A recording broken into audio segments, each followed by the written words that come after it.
Raising fish.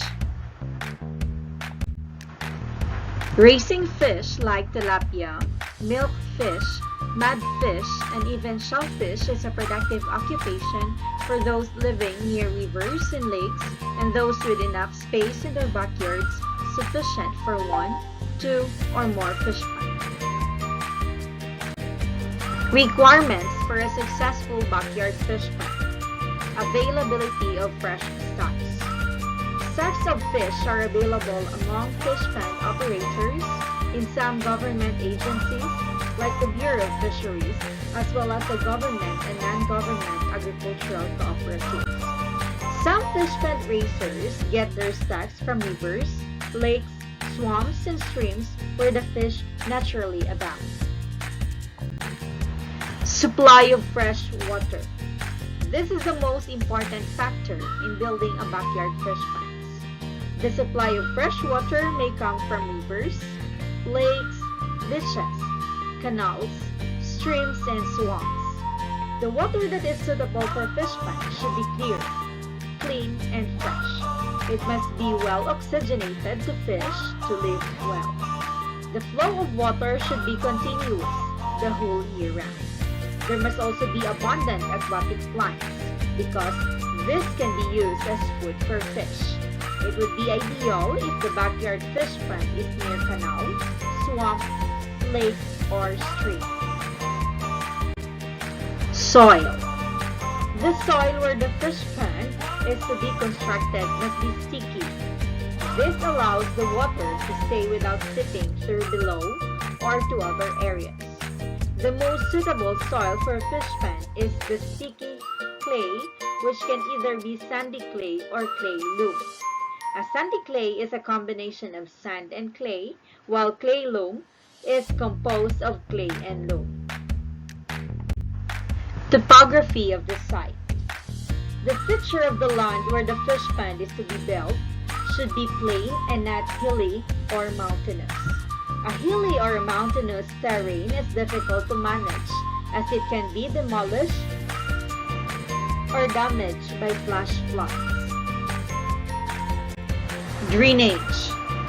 The location of the fish pond must be at least 2 to 3 feet higher than the lowest water level as that of the river or stream, so it could be easily drained.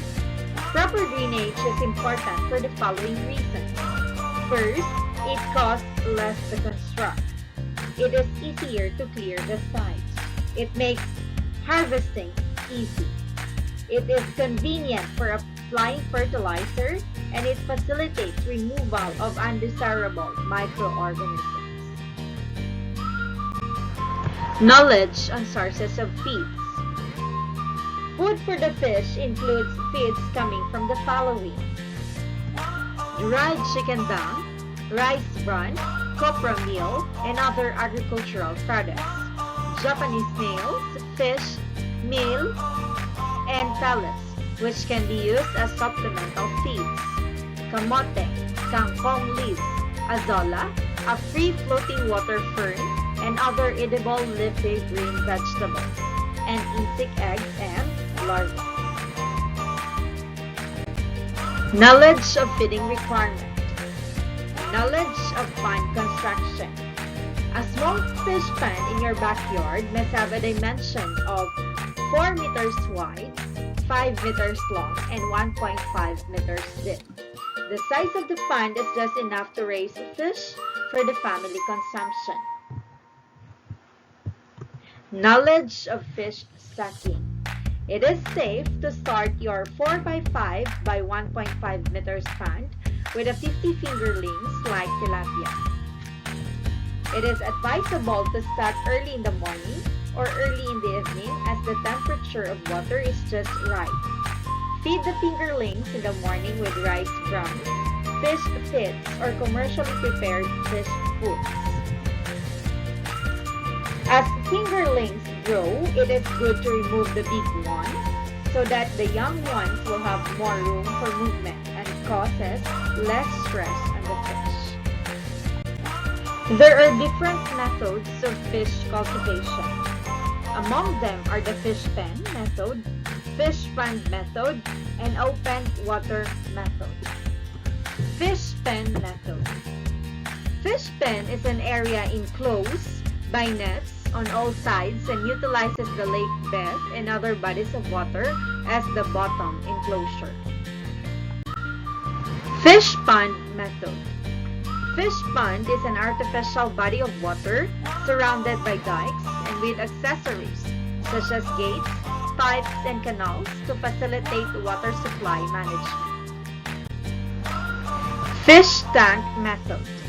It is a large container of liquids, rectangular, square, or circular in shape, usually used in culturing fish.